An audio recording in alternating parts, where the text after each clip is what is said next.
All right, let's get right into it. Welcome to this explainer. Today, we are looking at what is essentially our ultimate shield against inevitable AI and digital threats, and that is ISO/IEC 42001-2023. We're going to distill exactly how to build a rock-solid incident management plan that keeps your data locked down and your operations running smoothly when things inevitably go sideways. And considering the average cost of AI downtime can literally skyrocket into the millions per hour, yeah, getting this right is non-negotiable. But before we get into the mechanics of all this, I want you to ask yourself, if a critical AI system failed right now, today, what is your very first move? It's a heavy question, right? In today's highly digitized landscape, where AI is just so tightly woven into everything we do, security incidents are no longer a matter of if, but when.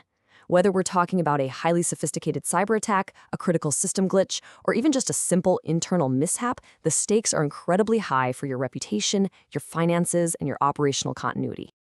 Okay, let's dive into this. Here is our roadmap for the explainer. First up, the incident response imperative. Then, preparation and the response team. Third, detection and severity classification. Fourth, our action sequence, containment, eradication, and recovery. And finally, review, documentation, and audits. So let's start right at the top with Phase 1, the incident response imperative. Now, why is a structured, standardized approach absolutely crucial? Well, because ISO/IEC 42001 doesn't just hand you a rigid, one-size-fits-all rulebook. It requires you to build an incident response plan, an IRP, that's uniquely tailored to your organization's specific risk environment. It's a comprehensive framework designed for real-time response to both those expected little hiccups and the completely unexpected major challenges. Moving right along into Phase 2, preparation and the response team. I like to think of this as the fire drill phase. And listen, preparation starts with people. The standard requires the establishment of a dedicated incident response team, or IRT. And this absolutely cannot just be the IT department working in a silo. No way. A robust IRT is cross-functional. You need legal, human resources, public relations, and senior management all sitting at the table. Every single member needs clearly documented responsibilities, so when that alarm rings, everyone knows their exact role without a second of hesitation. But, simply assigning roles on a piece of paper? That's not going to cut it. The standard heavily stresses the importance of performing regular risk assessments and tabletop exercises. Basically, you simulate the absolute worst-case scenarios ahead of time. You evaluate the threats and vulnerabilities so that when a real threat hits, your team is relying entirely on muscle memory, not panic. Which brings us to Phase 3, detection and severity classification.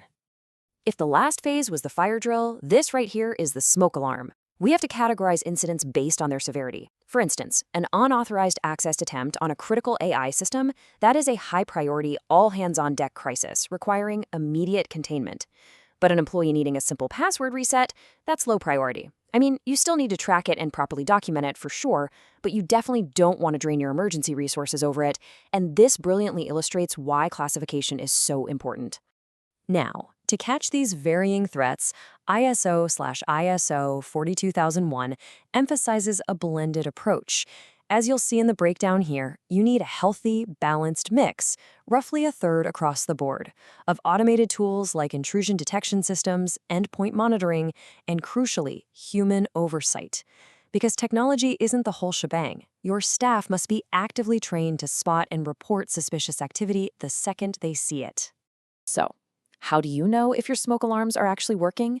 The standard recommends establishing key performance indicators, specifically mean time to detect, or MTTD.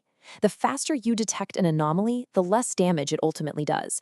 By meticulously measuring the time it takes to detect an incident, you can continuously refine your defenses and weed out those annoying false positives over time. Okay, things are heating up. Let's look at Phase 4, containment, eradication, and recovery. The alarm is blaring. The threat is real. Here is where we execute the sequence rapidly. 1. Containment. We stop the spread. 2. Eradication. Find that root cause and eliminate it completely. 3. Mitigation. Lessen the impact by strengthening security controls right then and there. And 4. Recovery. Getting your organization back to normal operations as swiftly and safely as possible. Let's look at containment in action for a second. ISO/IEC 42001-2023 states that your containment strategies must be proportional to the severity of the incident. If a nasty malware infection or a ransomware attack strikes, your containment strategy might mean literally pulling the plug. Seriously, physically or digitally disconnecting infected systems from the network to protect your broader AI infrastructure from catching that same infection. Once the threat is eradicated, we hit the recovery phase. The standard highlights the absolute necessity of having up-to-date, secure backups. You restore your data, reconfigure your systems, and strictly verify the integrity of all that restored information. And crucially, ISO/ISO 42001-2023 requires clear, transparent communication during this time. You absolutely must keep your internal teams, customers, and regulatory bodies completely informed about the recovery process to manage expectations and ultimately maintain their trust. Finally, taking a breath, we enter Phase 5, Review, Documentation, and Audits. The dust has settled. The immediate crisis is over. But honestly, the work isn't. The final phase is the post-incident review. You sit down and debrief with all involved parties to find out exactly what went well and where the glaring gaps were in the response plan. Continuous improvement is a foundational pillar of ISO/ISO 42001, which means every single attack or failure is actually an opportunity to aggressively update your policies, your tools, and your training. And of course, imagine an auditor walks into your office literally today. Could you show them your documented plan? ISO/ISO CO201023 requires meticulous documentation of every single aspect of the incident. How was it detected? How was it contained? How was it eradicated? All of this creates an essential audit trail that serves as concrete evidence that your governance processes and incident management systems are actually functioning exactly as intended. So I want to leave you with this final thought to chew on.